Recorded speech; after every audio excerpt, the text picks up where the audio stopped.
Shankaracharya Madhyamam Asmadacharya Parayantam Vande Guru Paramparam. Om. Good. Be seated, please.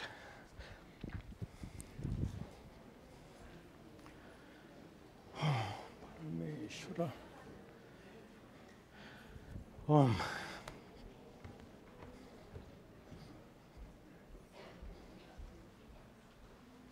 Good.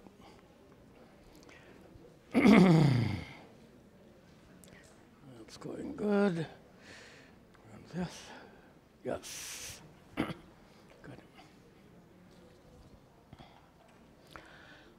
Om Sahana Vavatu Sahanau Bhunaktu Sahavidyan Karavavahai Tejasvinavadhitamastu ma vitvishavahai. Om Shanti Shanti Shanti. Wonderful. Welcome to you all, and good. Welcome to our many students who watch these classes and programs regularly online. Welcome to you all. Wonderful to celebrate our 23rd anniversary. As most of you know, we haven't been able to celebrate our anniversaries for the past 3 years, and because of the pandemic, we missed three. We didn't miss 3 years, that's not the right way of thinking, but we missed 3 opportunities to celebrate. Wonderful that we could be together today to celebrate. So welcome to you all. Wonderful to see our hall filled with students and well-wishers. So when we entered the pandemic, all of you stopped coming here because we had to close for health reasons, and we all underwent a lot of difficulties in that period of time. Our regular programs were put online.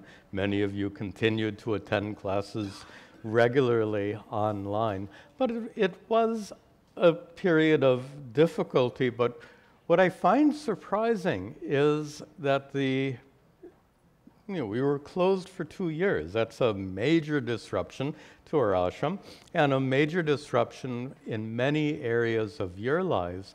Yet there were some good things, I think, to come out of the pandemic. We'll call them unexpected good consequences. We'll talk about several of those unexpected good consequences.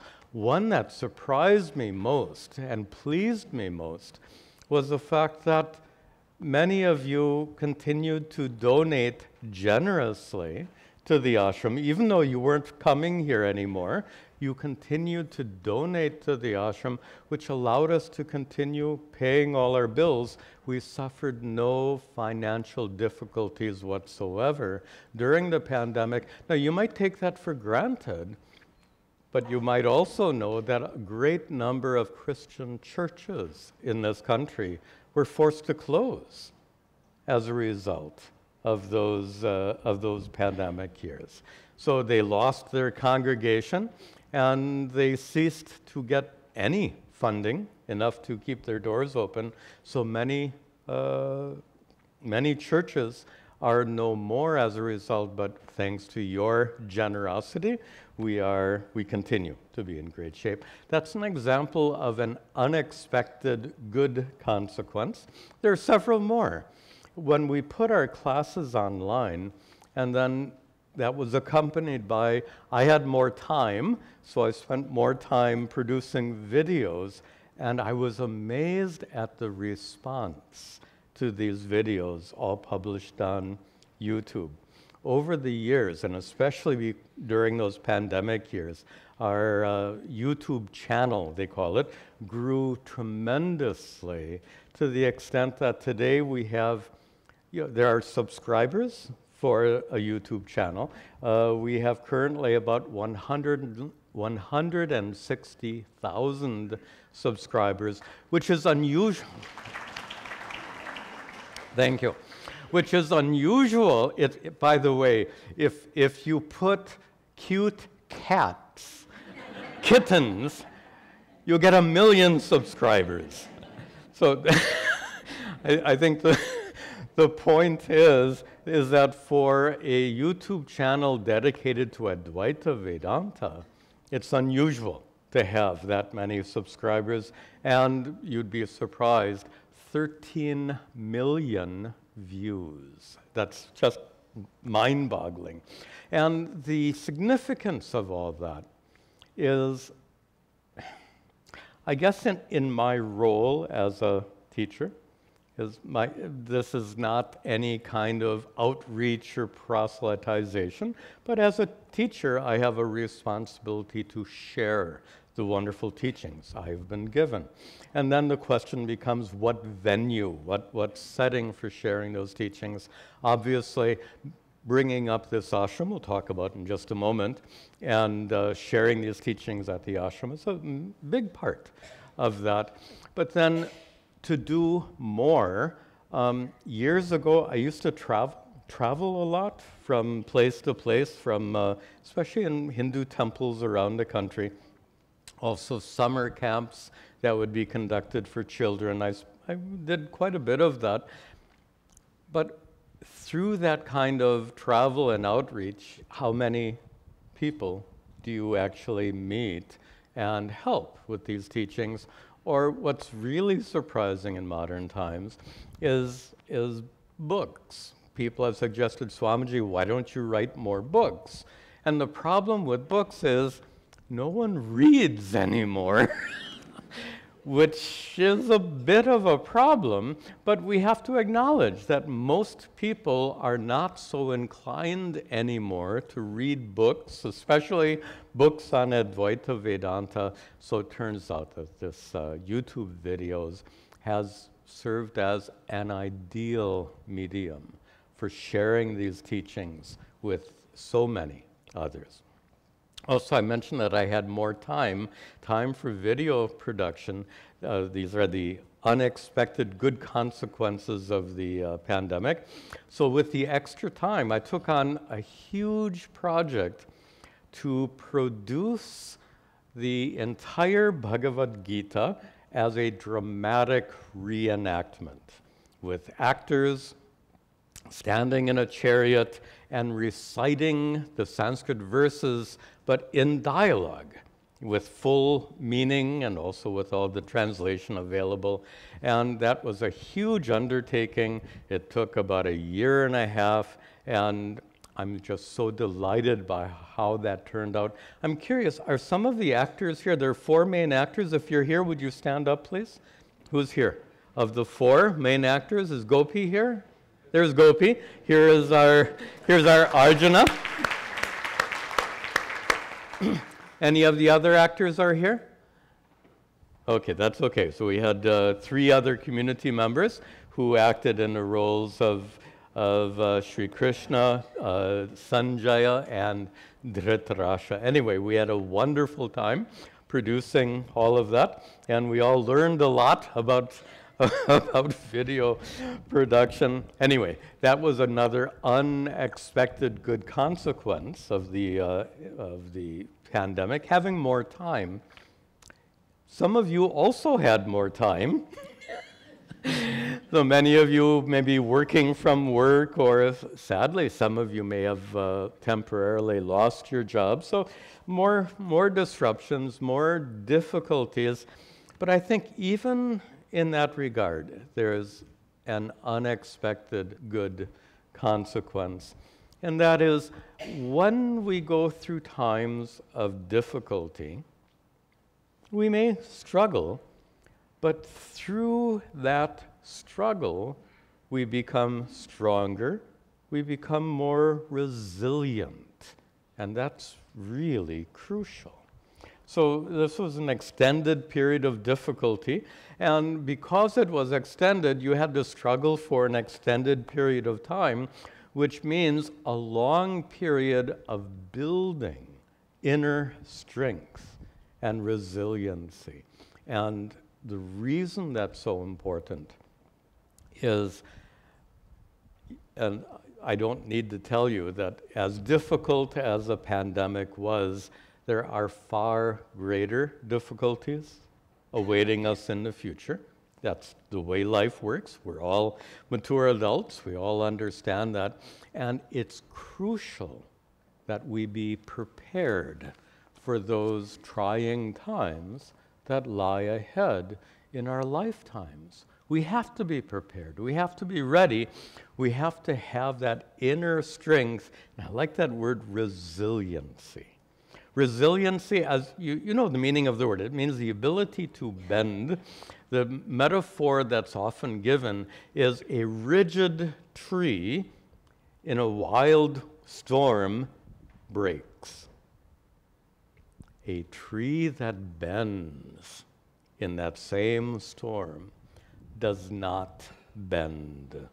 That's the kind of resiliency we want and need so that we can deal with future challenges gracefully. We can bend with that resiliency. We can handle it all.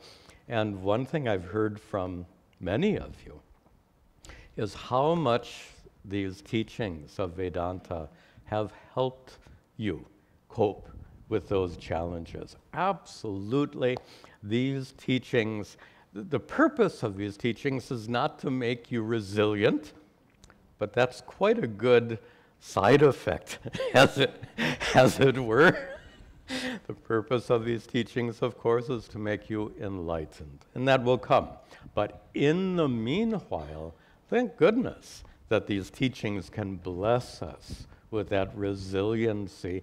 And now that the pandemic is over, we can resume, and we have resumed our ongoing classes, so now we can continue to build that inner strength and resiliency so that future challenges we can handle even more gracefully, so much easier. Our futures are future will be better. That's one of the, I think, the hallmarks of life is that we all have ups and downs, that without question. But if your life has an overall direction, the direction is up. Temporarily up, temporarily down, but over the long term, up. And up because you continue to grow emotionally and spiritually. As we grow emotionally and spiritually, troubles that used to flatten us years ago, now they hardly faze us anymore. You become more, in addition to more resilient, more skillful in dealing with the challenges of life. So it is guaranteed that even though there are challenges ahead, overall, the quality of all of our lives will continue to improve as we become more emotionally and spiritually mature. Okay, these are some unexpected good consequences of the pandemic.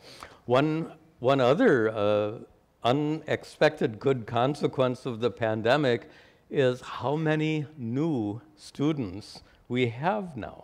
Prior to the pandemic, we had a mature group of students who had been coming here for years and years and years. Of course, new students would continue to come, and old students would move out of the area. That continues to come.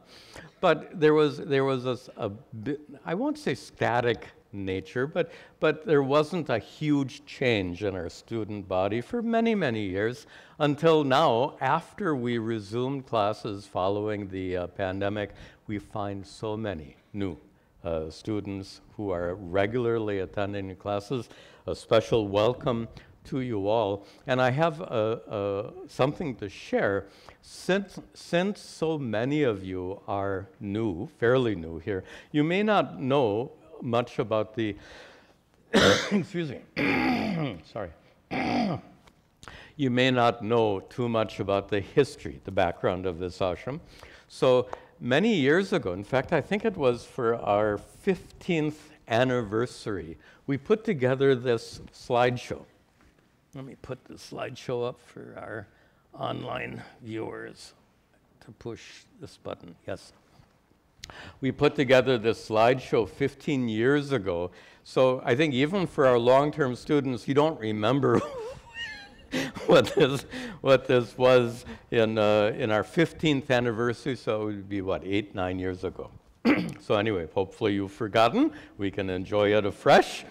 And for all of the new students, and this will be completely new for you, it'll give you an idea of how we came to be here. And the origin, let me get that going. The origin here, just the first one. Yeah. The origin of the ashram actually began in 1981, a long time ago, when I met Puja Swami Tadatmananda. If it's more accurate to say he is the founder of this ashram rather than saying I am. So everything here is honestly, and I'm not just saying this to praise him, it is just a fact. Everything here is because of him. So I met him, and I had already been studying some Vedanta and yoga meditation. I met him in California in 1981. I was fortunate, one of his senior students came to live in California. I started learning Vedanta and Sanskrit language properly, attending his camps. Whenever he would come to this country, I would go and attend his camps. And then in 1986, he established an ashram in Pennsylvania. Many of you have been there, Arsha Vidya Gurukulam in the Pocono Mountains. And he started a 3-year-long residential course in Vedanta, meditation, and Sanskrit. And obviously, I was eager to go for the course, and it was difficult physically and emotionally, but it was just wonderful. So 3 years of intense day-to-day study.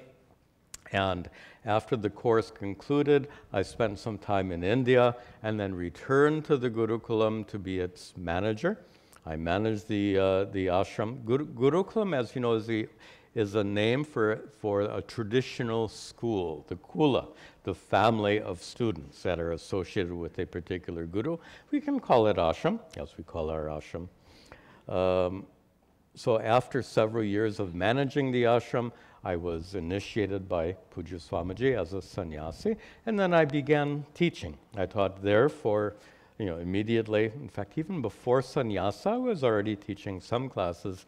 Of course, after sannyasa, I was teaching much more extensively, until in 2000, we came to New Jersey. What had happened is we saw quite a number of students coming from central New Jersey, coming to Saylorsburg. It's about an hour-and-a-half drive. And what we saw is that the students were not very regular, partly because of the long distance that led us to consider the possibility of creating like a branch of Arsha Vidya Gurukulam here in central New Jersey. And things began with Jim Parmiter's help. Is Jim here? Yeah. Stand up, please. I want you to... Good. Very good. Thanks, Jim. Jim is also, I would say, as crucial to the founding of this ashram. There are really 3. I mentioned Puja Swamiji. Of course, one has got to be me. And the other is Jim, because Jim was one of my students. Jim lived here in New Jersey, but he was constantly making that long drive to Saylorsburg to attend my classes. And often after classes, we would hang out, as we say in American English. And when we hung out together, we discussed the possibility of creating a branch ashram here in central New Jersey. And that kicked it off. Honestly, it would not have happened without Jim. With Jim's help, we contacted a couple of real estate agents, and we would spend time running, driving all over the state, looking for an appropriate location. And appropriate means close to where you live, but not in the middle of a city or town.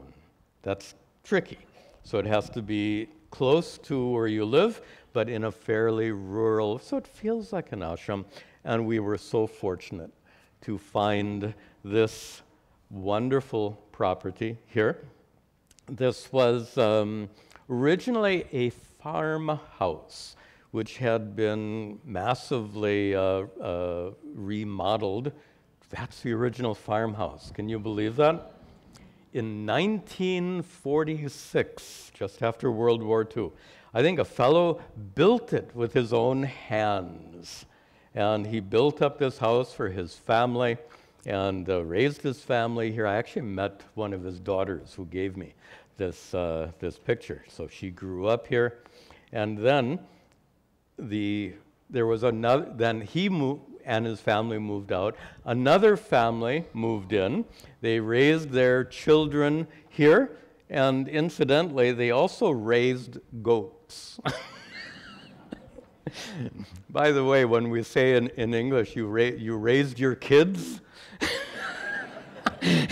here they raised two kinds of kids, human kids and goat kids. And then after getting the property, getting it ready for classes, then in, I think, towards the end of 2000, we inaugurated our classes here. Puja Swami Tadatmananda came here to inaugurate our classes and inaugurate the ashram. And he just was so incredibly supportive throughout. And then we began our classes in what was the living room of the remodeled farmhouse. And it was cozy. It was really nice. Some of you remember going to those classes. It was wonderful until we got overcrowded, because you can only fit fewer than 100, I think, in that place. And we enjoyed it so much, but we quickly got overcrowded. And in those days, we didn't have the money yet to hire contractors. This is a ridiculous story. Jim and I are pretty handy. So we decided to convert the deck of the house into a room, an expanded room. Right on the other side of the wall that you see there is the lecture hall. Let me see. This wall on the right, that is the wall that faces outside. So we actually enclosed the deck and we tore that wall down to temporarily expand our teaching area. So we built this I guess technically it's called a sun room, but the fact is Jim and I are not professional contractors. This room leaked like crazy when it rained. And so our students never called it a sun room, they called it rain room. Anyway, it served its purpose as we continued to grow. Puja Swamiji came back for our first anniversary. In fact, he's been here maybe half a dozen times, I'm guessing, altogether for anniversary celebrations. We had a Aim for Seva program for him at one point here, so it was just a great blessing to have him here a number of times. So this was, so how to have an anniversary celebration. So when you have a room that can manage 100, we didn't have this hall yet, so we put up a big tent outside, and we accommodated everyone in the tent, and here we are. It's hard for me to express how supportive Puja Swamiji was through this whole process. So first he taught me Vedanta. Then, remember I said I was ashram manager? He taught me how to manage. And then when I came here, he really helped so much to get this ashram established.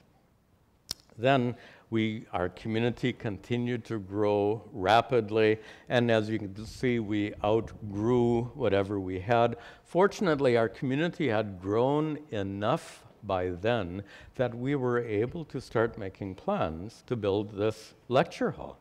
So we had to hire, it's complicated. You have to hire an attorney and engineers and all of this, and you have to get approvals from the township, and we had to do all that. And most importantly, of course, we needed to raise money.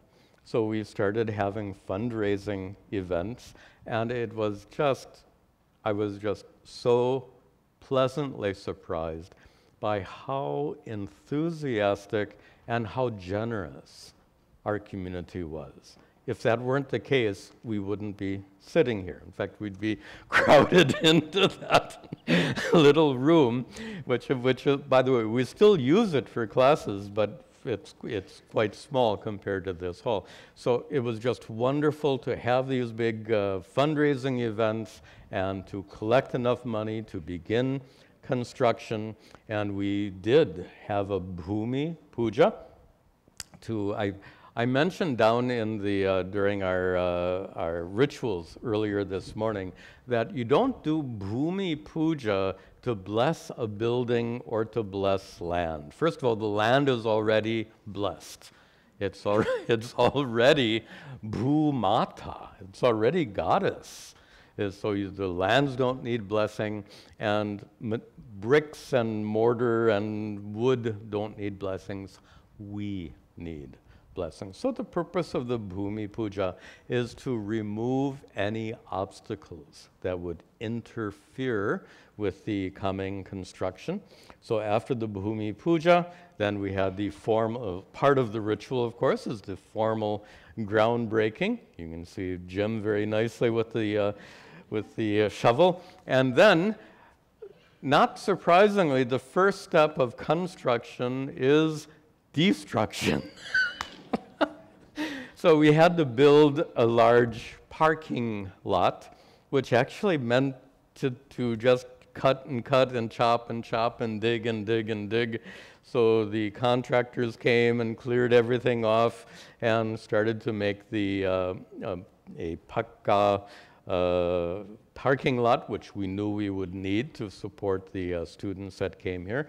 And then we began construction of the lecture hall, first the basement and foundation. You can see the remodeled farmhouse right behind it, and then the location of the lecture hall. Right now we're sitting right there in the middle someplace. And then the masons came and poured the foundation, started building up the walls. And then the outer walls came up, the floor came up, the roof went on. It was really a very involved project. Took well over a year to build all of this up. We had some very talented, in fact, this back view is of Bob, who was a sometime student and a very good friend and an extremely skillful contractor. So he did so much in building all of this up. We worked very closely together, although from this picture you can't tell if we're agreeing with each other or not, I suppose. I suppose that's normal in any project. You have different people, different ideas. I think that's a very cute picture. I like that. And then here we are inside building our temple. We spent a lot of time on this temple, designing it and getting it to appear as it does today. And that gives you an idea of how involved I was in the project. We were getting a lot of financial support, but the financial support was coming in while we were building it. And for that reason, we weren't able to, oftentimes on a big project, you hire a general contractor. Well, the general contractor, the first step one is he wants you to sign a contract and give him several hundreds of thousands of dollars. We couldn't do that because we're kind of building it as we got the money. It was kind of build and get the money and build, get the money and build. So instead of hiring a general contractor, the general contractor was sitting in that chair.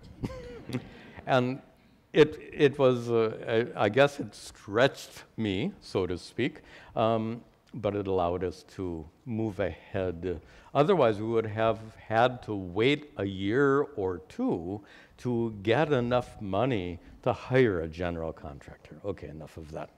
Then, finally, you can see it's starting to look like it's ready for occupancy. You'd be very surprised who were the first, let me see if you can figure this out, trick question. Who were the first 3 occupants of this hall? Right? Over on the altar. So Puja Swami Tadatmananda had arranged for his shilpi, his sculptor in South India, to carve these beautiful Dakshinamurti and Ganapati vigrahas, sacred forms, for our ashram. He gifted them to us. And they arrived in crates. The packing material used was tamarind. Just the whole pods. They just stuck the tamarind in there, and I suppose in South India that makes sense. It's cheap, it's available. On our end, we must have spent 2 days scraping the tamarind off of these murtis. Prior to that, I had gone to Jaipur to arrange for the sculpting of the beautiful Radha Krishna murtis. By the way, just a comment, we knew that our community would be a mixture of both people from North India, people from South India, and people from America and elsewhere. So we wanted our altar to represent that wide range, which is why the black stone murtis, which are more common in the south, and the white marble murtis, which are much more common in the north. Finally, they were all installed on the altar. So our first 3 ashram residents, actually that's not true. Jim, in fact, I was living here. Jim lived, and Mary lived here for, Mary is Jim's wife. They also lived here for a while. And then finally, after about 1.5 years, I think, this hall was ready to be inaugurated. So we had inauguration ceremonies, and with a lot of, we walked around the property with these kalashas to bless us all and for using this property. We also had separate rituals to consecrate the deities on the altar. The deities are consecrated, but not in the same way as done in a temple. Puja Swami Tadatmananda told me very, very directly, don't build a temple. Think about it. How many temples are there in New Jersey? Dozens and dozens, okay? How many ashrams are there in New Jersey? A handful. So he warned us, don't build a temple. So for that reason, we don't have regular rituals. We don't have priests. We do rituals when we want to do the rituals, and we will continue to do that. But our focus here is less on the temple, and we're more of a place of learning. Anyway, we did do rituals of, we'll say rituals of purification, Bimba Shuddhi. So we purified the deities and then began our classes here and our pujas at the altar. I think this is a picture of an early anniversary celebration here. I'm not sure when. It's hard to make out, but that's actually Puja Swami Tadatmananda sitting on the stage and talking. Hard to make out from such a distance. We actually had one of our anniversary celebrations outside, which is really dicey with the weather. You know, you can't, you know, if it rains today, we can have lunch down in the dining hall. But if we had the program outside and it rained, things would be really quite difficult. Anyway, it was delightful to have it outside, our anniversary celebration, and a highlight was to have children from our children's classes come to the stage and perform. They did very nicely. We all enjoyed that day so much. And these are some of the regular students and volunteers who were very much involved here in those days. This picture is probably about, I think that's when we moved I think this picture is when we moved, that the deck that we had rebuilt was repurposed as a stage in the back, and that probably got moved at least 15 years ago. So if you look very closely at this picture, you'll see 15 years ago, very few of these people are here today. 15 years is a long time. You can make out Suresh on the far left. You can make out Bharati Sharma, a couple in. You can make out, I think I saw Anand before, and Anand is standing there in back. So at least several of our old students are still here with us today. And I think what's wonderful, of course, to have the old students with us, but even more wonderful, I think, is to have so many new students with us, which is why I wanted to share this slideshow with you. So now, let's talk a little bit about where we are today. We have resumed our full schedule of classes, and in fact, it's interesting that one class, in fact, two classes we had here never got interrupted throughout the pandemic, and those were Vasanti's Sanskrit classes, which he had already been doing those online prior to the pandemic. So when the pandemic hit, nothing changed for her. Her students continued to attend her classes.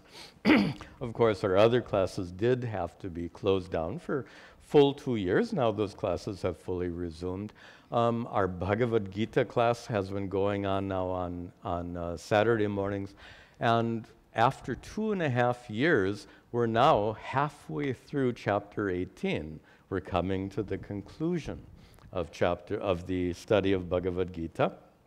And it's been a wonderful study every Saturday morning to meet here. I think we will finish sometime in July. I'm not sure about exactly when. We don't really have a program fixed or set. After just several people have asked what will we study next, I've been preparing to get ready what we will study next. We've never studied here before. There are another Gita. First of all, you should know that Gita is many meanings. One is Geet, you sing a Geet. Gita is also a common woman's name. Here, Gita can also be used in a bit of a technical sense, an excerpt from a larger scripture. There are many, many Gitas, which means many excerpts from larger scriptures. The Bhagavad Gita is one of many Gitas which have been excerpted from the Mahabharata. There are other Gitas, however. For example, there's an Anu Gita from the Mahabharata. But we are going to be studying a Gita that has been excerpted from the Bhagavata Purana. It's known as the Uddhava Gita. It's a famous text, famous scripture, and it's a wonderful text. I think you'll enjoy it a lot. Also, because its origin is in the Bhagavata Purana, it'll be something completely new, quite different from everything we've studied so far. So starting sometime, probably in July, we'll begin our study of Uddhava Gita. On Sundays, most of you know we've been continuing to study Shankara's great work, this Upadesha Sahasri. And we've decided to take a summer break. We all, it's a nice tradition. We used to do that before the pandemic. We would have a summer break. And the summer break has two reasons. One is this text is quite lengthy, so we need a break. But more than that, it will allow us to change the timing of our satsang. Right now, the satsang follows the Vedanta class on Sunday mornings. So when we are going to change our schedule. Not tomorrow. Tomorrow, by the way, those classes are normal, so come as always for Vedanta class and satsang. But then the following week, we're going to move satsang to the evening, 6 p.m. And that allows us to meet outside in the garden in back. It is just a lovely, lovely area. And to meet outside and have satsang on warm summer evenings, it's really delightful. So please come and join us for all of that. One thing we would like to resume, in fact, this is a good opportunity to talk about this. One thing we haven't resumed is our tea break. On Saturdays, in between the meditation session and the Bhagavad Gita class, we forever, for more than a decade, we had a tea break in between, which was very pleasant.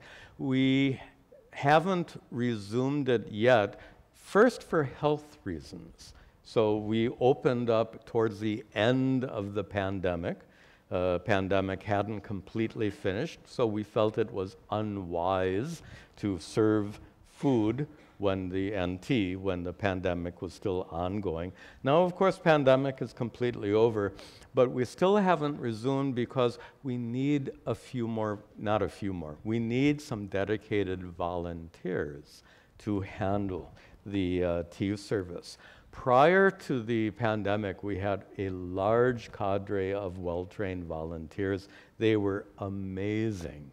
And now, post-pandemic, we've lost most of those older volunteers, and we have yet to cultivate a new group of volunteers. So in fact, let me just find out, how many of you would like to have a tea break after the meditation session on Saturday morning and before the Bhagavad Gita class? And I just want to make sure that it's something that we should resume.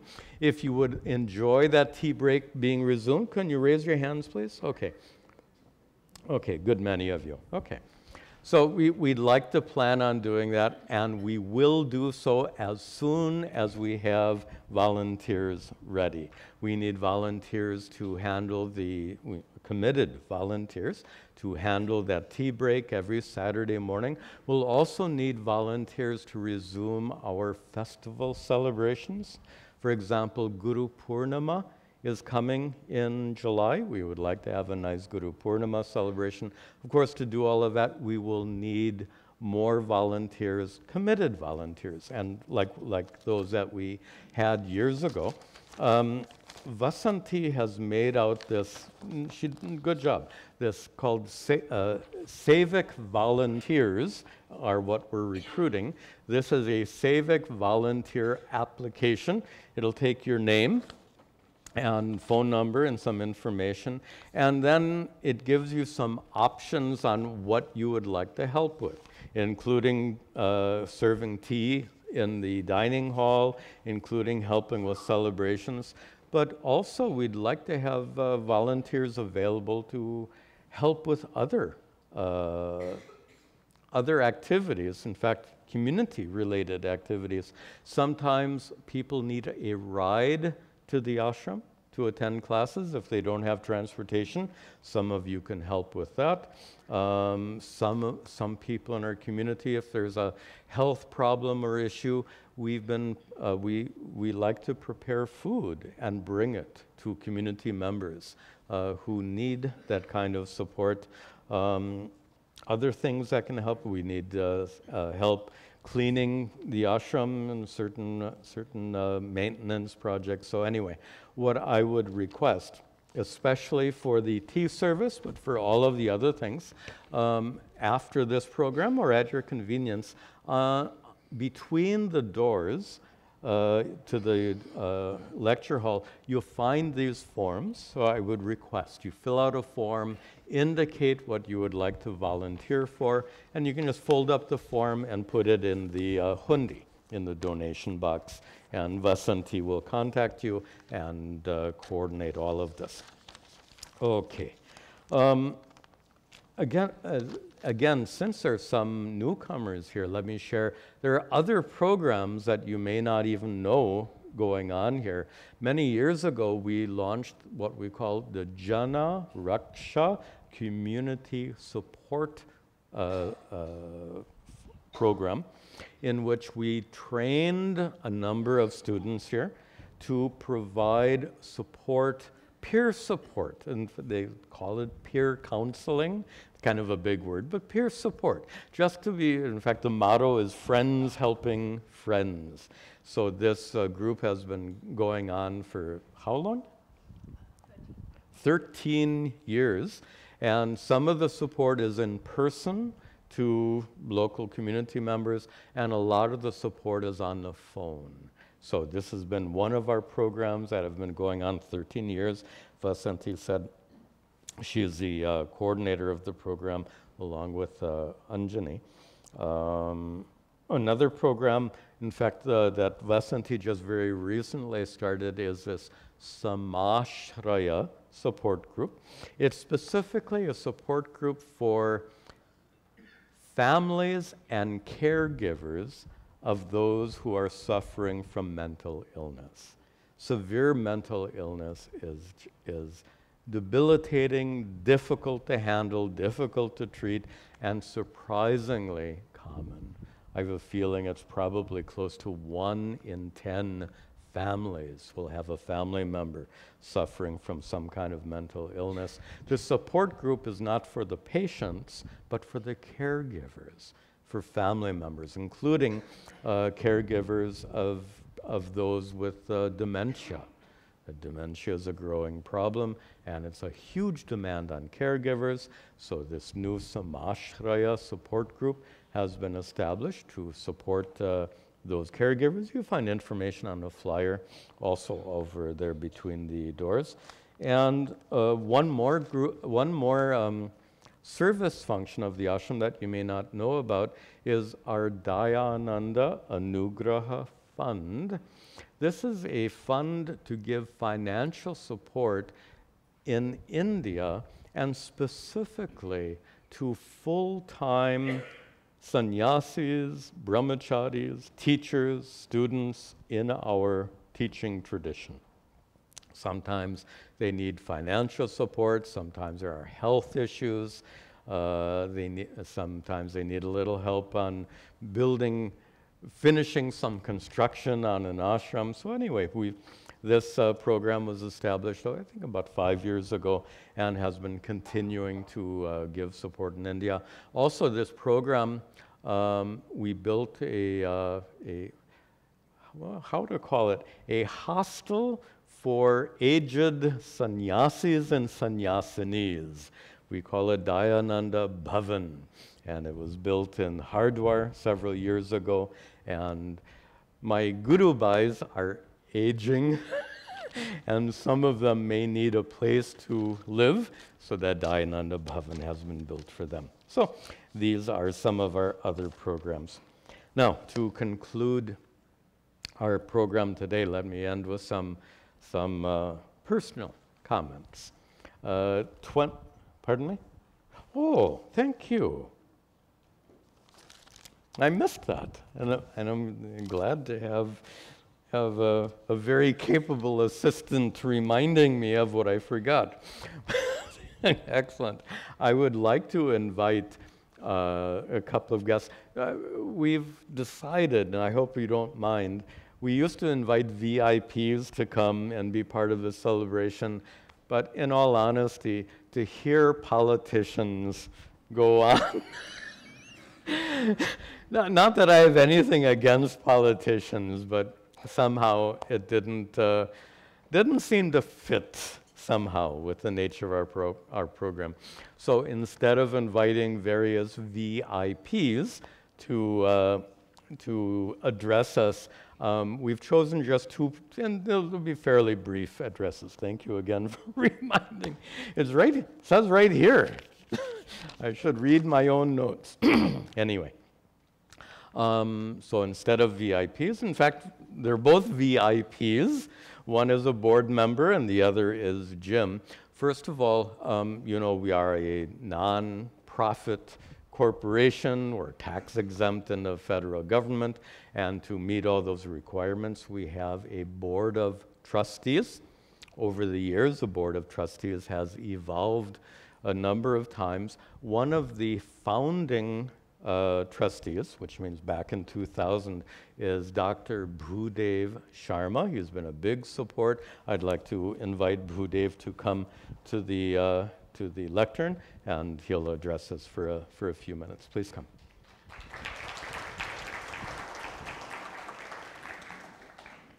And push that button. Thank you, Swamiji, for giving me this opportunity. And welcome, everybody. It's been a 3-year hiatus, and here we are now meeting again. So today we gather here to celebrate a momentous occasion, the anniversary of our dear Arsha Bodha Center. The center has been a beacon of knowledge, spirituality, and growth, nurturing the souls of countless individuals who seek the wisdom of the ancient rishis through our scriptures. On this special day, let us reflect on the journey that brought us here and express our gratitude to all those who have played a role in shaping this center. First and foremost, we must honor Swami Tadatmananda.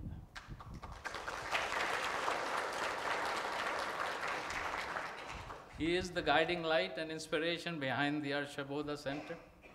His unwavering dedication to spreading the timeless wisdom of the Vedas and his insightful discourses have touched so many lives. We are so fortunate to have him as our spiritual guru. Another round of applause for Swami. Thank you. We also must pay homage to Swamiji's teacher, Swami Dayananda Saraswati, founder of the Arsha Vidya Gurukulam, who ignited a flame of knowledge that spread across the globe. His vision to make Vedic teachings accessible to all has resulted in the establishment of centers like this Arsha Bodha Center throughout the world, where seekers can come together to explore the depths of Vedic heritage. The Arsha Bodha Center itself has been a sanctuary of learning, fostering a sense of community, unity, and spiritual growth. It has provided a space for seekers from all walks of life to come together, engage in meaningful discussions, and deepen our understanding of Vedanta. Bharti and I have been attending these Gita classes ever since the inception of this ashram. Swamiji showed us all the good slides. We started in year 2000, and we've been coming here ever since. And these lessons beautifully laid out, Swamiji's shown us that the words of Lord Krishna transcend time and space, providing the guidance not only in the times of conflict, but also in our everyday struggles and dilemmas. Gita classes have been transformative for each of us, and we carry these teachings so we navigate the challenges of our contemporary lives. Our children particularly remember the way Swamiji uses examples of everyday situations, such as traffic jams and road rage, to demonstrate how to apply the ancient wisdom of the Gita in the roadblocks of modern life. Pallavi and Parth, who are our kids, actually call Guruji the metaphor guru, because he uses so many metaphors to explain the complicated verses of the Gita. The Arsha Bodha Center is the GPS that guides us through life's journey, helping us find the right path, even when the road seems uncertain. So on this auspicious occasion, let us express our deepest gratitude to Swamiji and the many volunteers and supporters whose devotion and service have contributed to the Arsha Bodha Center's success over the years, and let us review and renew our commitment to the center's growth in the years to come. I especially urge our very dedicated board members to further deepen their commitment, both fiduciary and otherwise, to our ashram. We must take it upon ourselves to ensure the perpetuation of the Arsha Bodha Center by giving back as much as we can to the place that has given us a whole lot. As we reflect on the journey of the Arsha Bodha Center and the profound impact of Swamiji's teachings, we must also remember that the true essence of the celebration lies in our own personal growth and transformation. I want all of us to become karma yogis, and karma yoga takes you to moksha. Thank you.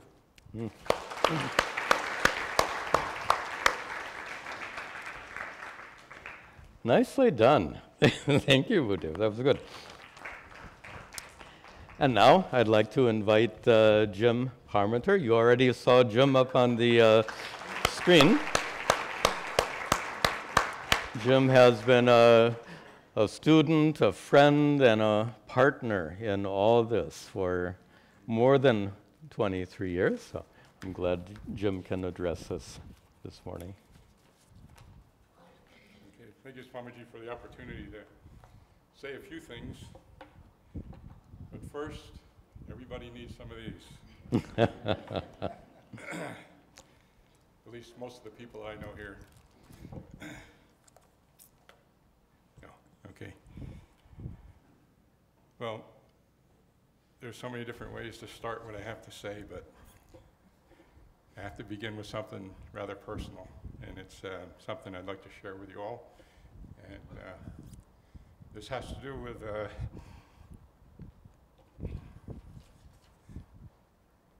it's a very, very special person in my life.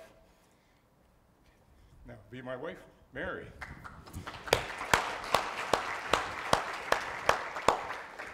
So this is our 50th anniversary. Oh. And I can't think of a better time to really just make that known to everybody. So Mary, please stand up. Good.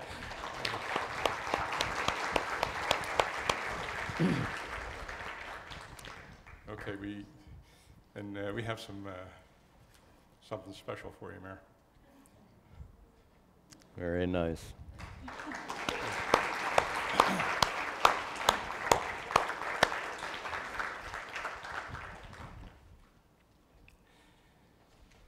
You know, we don't really know all the different things that go on in the background, why we do different things or how we end up where we're at. But I have to say that my relationship with Swamiji, as important as it is, he's definitely one of my favorite people, but Mary is right there at the top of the list, and for a lot of really good, right there for a lot of really good reasons. And I'll tell you that it's because of her constant support and encouragement that has given me the freedom to go on this great adventure that we call Arsha Bodha Center. And that really is what it is right from the very beginning. I mean, the decisions being made at various times during our own personal life was always a shared commitment. And people don't see what's going on in the background. It really never gets to be a topic of discussion in so many ways. But the decisions you make to change your life and change everyone else's life is so incredibly behind the scenes that it's a great thing for me to be able to just share with you this what's happened in my life and the opportunity that I was given. And mainly it comes from this relationship that I've had with my best supporter of all the things that I've endeavored throughout life. So anything, we have so many things to be thankful for, and I got quite a list. I actually took the time, I very rarely write anything down, and but I'm going to read to you what I came up with. I think we're thankful for all the volunteers, and I think in a way that we are all, in one way or another, a volunteer. We care for the needs of ourselves and everything that comes to pass, and definitely for our future. This is your home, and I encourage everyone, especially all the new people, to see it safely into the future. It's something that we all know is in constant need of this, a simple reminder that things come and go. You see, like Swamiji mentioned, there's things that have a brief time and then just disappear. Nobody ever hears about them. Stores, everything. But for us, it's quite different.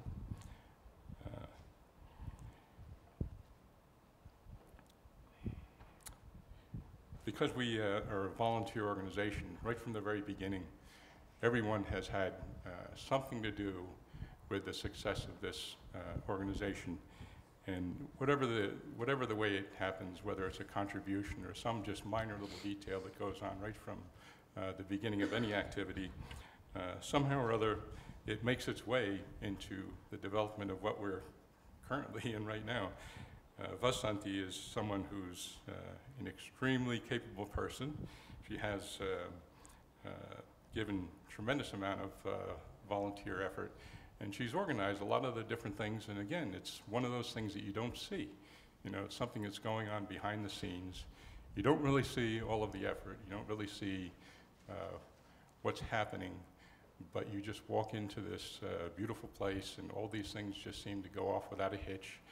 And there it is. So our need for volunteers, like Swamiji mentioned, is an ongoing sort of thing. It's like the blood just constantly flowing into the body and being renewed, and it's a necessity. So I would say, get involved if you can, and definitely she's made it very easily for you to contact her and help us all with continuation. We have a lot more to be thankful for, and I'm just going to continue. So much of all these surroundings are a reflection of the enlightened mind of Swami Tadatmananda. And that's just a fact. And a fact is something that you can see directly in your own experience. Everything around you, the teachings of Vedanta are awake in all of the surroundings in every way. Every facet of the temple, all the designs of the interior, the exterior, the building, the placement of everything in it.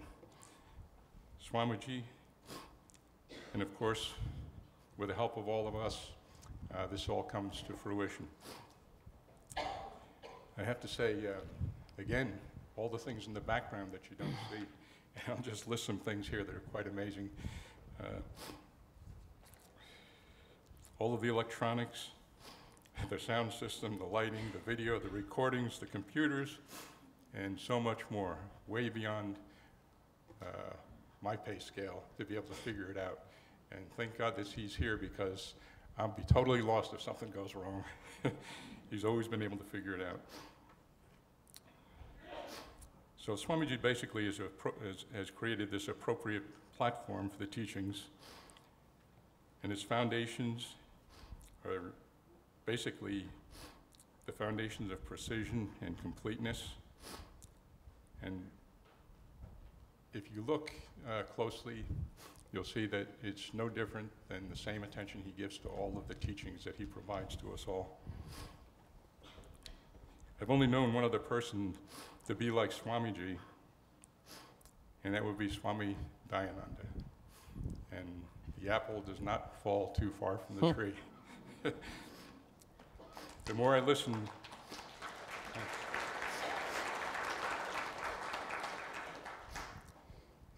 the more I became able to see that basically they are really the embodiment of the teaching. They are the teaching. Our resources have never been more plentiful or available or beautifully presented. Arsha Bodha's website, the teachings there are a treasure trove of wisdom. And as Swamiji mentioned, the YouTube videos are just, I mean, they are tremendously appreciated by all that view them. I think they're really just unrivaled in their depth and in their breadth. If you spent a little time with them, it's just amazing to see the level of professionalism in which just the technical aspects are put together.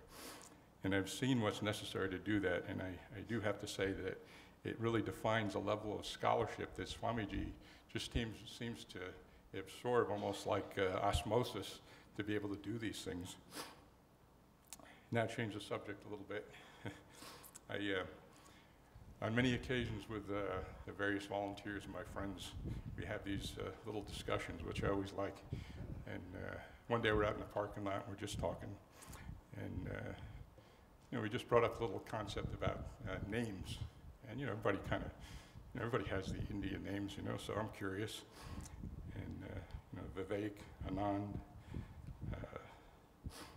Raj, Raghu, Ashwin, Gopi, Gita, Suryakant, Mohan, Swaminathan, Bharati, Suresh, and the list goes on, you know. And the amazing thing is everyone seemed to have a knowledge as to what the meaning of their name is. And it's always quite remarkable to find out what those meanings are. And I just listen, and I'm just fascinated by that. And in ways that you don't really sort of think what the meaning of a name is. It's just a name. Then it came to my name. And you know what my name means, Swamiji? James? No? Good. So, it's a biblical name. It's a biblical name, yeah. Yep. It's a biblical name, but it does have a meaning. And I was, you know, I did what anybody would normally do. I Googled it. So when I Googled it, to my surprise, it means heard by God. Ah. Heard by Ishvara. Good. I love it. You know, so knowing that, just moving back to topic a little bit, I found it, you know, I'm going to give a talk, and mainly I just want to express my appreciation and gratitude and thanks for everything. But then, you know, you talk and you try to give your gratitude, and you always feel like you came up a little short, you know. It wasn't enough, you know, no matter how you say it, there isn't, you know. I could say to thank you so many times to Swamiji, and I just feel like it's never enough. And I don't know if you feel that same way yourself sometimes, but not being enough, I felt maybe there's something I could do about that. So, you know, hopefully I came up with the right formula. I figured I might as well use this newfound proclivity that about the name James, that I could be the messenger, right? So I'm gonna take advantage of that, and I'm gonna make a proposition. I would like to make the use of this name James, my newfound proclivity, that we may be heard by Ishvara. A thank you for Swamiji from all of us, and anyone who's benefited from his teaching, however that may be. And I would like you to follow me as to what I'll do next. So now I'm worrying Swamiji a little bit because he doesn't know. So I think please sound the bell later with a prayerful attitude of thanks to help send this message of thanks for Swamiji to Ishvara. That's that's the message, and I need all of you to help me with that. Good.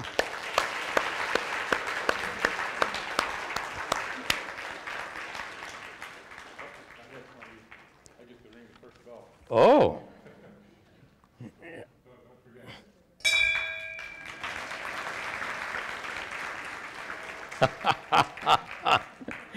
Very nice, Jim. Whoops, let me get this back. Here we are. That was wonderful, Jim. Lovely. Thank you so much. Now, it is time to wrap up our program. It's really such a delight. Let me just share several personal comments just to wrap things up. 23 years here. The number I find interesting. It's exactly 1/3 of my lifespan has been spent here. And without question, it has been the most wonderful 23 years. To spend these years with all of you has been so enriching, has been so meaningful. And to be very honest, teaching is a major part of my sadhana, spiritual practice. If you weren't here, I would be deprived of a major part of my own spiritual practice. So how can I not feel grateful to all of you for your enthusiasm, for your attendance, for your many questions and comments? It has been a tremendous blessing for me. I've been blessed by friends like Jim, by an assistant like Vasanti, and with this kind of support,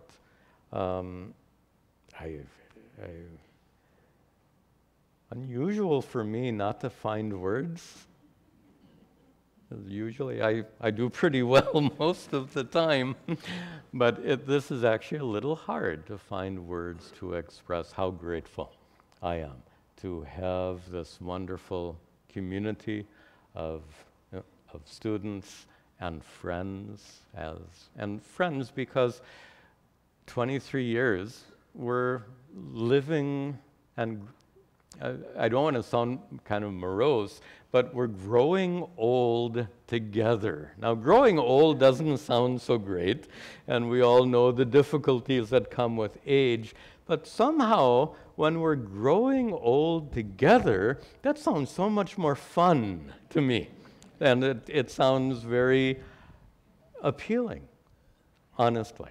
So I look forward to the next, I don't know if it'll be 23 years or however many more years it will be. I look forward to sharing those years with all of you.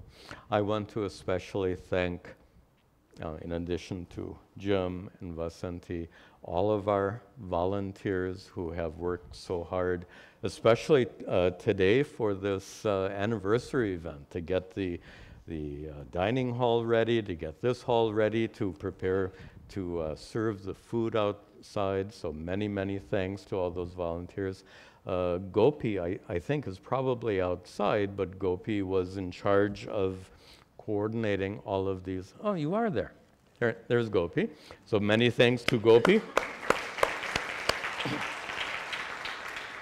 who took on the responsibility of organizing today's program. Well done. Everything has gone so well. I mentioned before that tomorrow's programs will continue as usual, Vedanta at 10 and at 11 o'clock satsang. And I think, have I missed anything else? You never know. No, that's enough. So we will we'll conclude our program with our brief prayers at the altar, and then please wear your shoes, go out the back door of the lobby, and volunteers will serve you food. Yeah.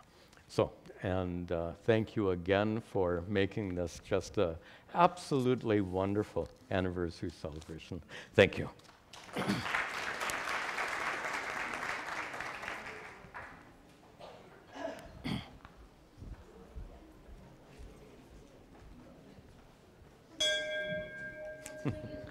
Nice, very nice.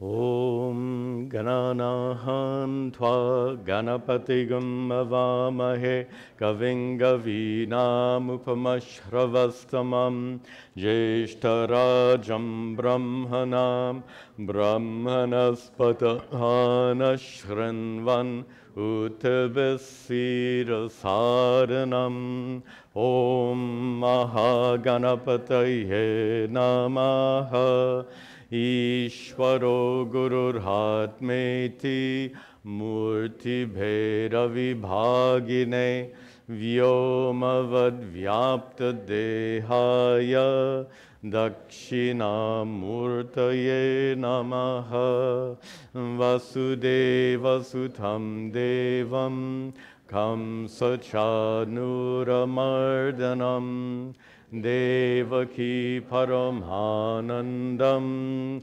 Krishnam Vande Jagadgurum Om Sarve Bhavantu Sukhinaha Sarve Santu Niramayah Sarve Bhadrani Pashyantu Ma Kaschad Dukkha Bhag Bhavet Asato Ma Satkamaya Tamaso Ma Jyotirgamaya Mrityor Ma Hamratangamaya Om Shanti Shanti Shanti Om Tat Sat Om.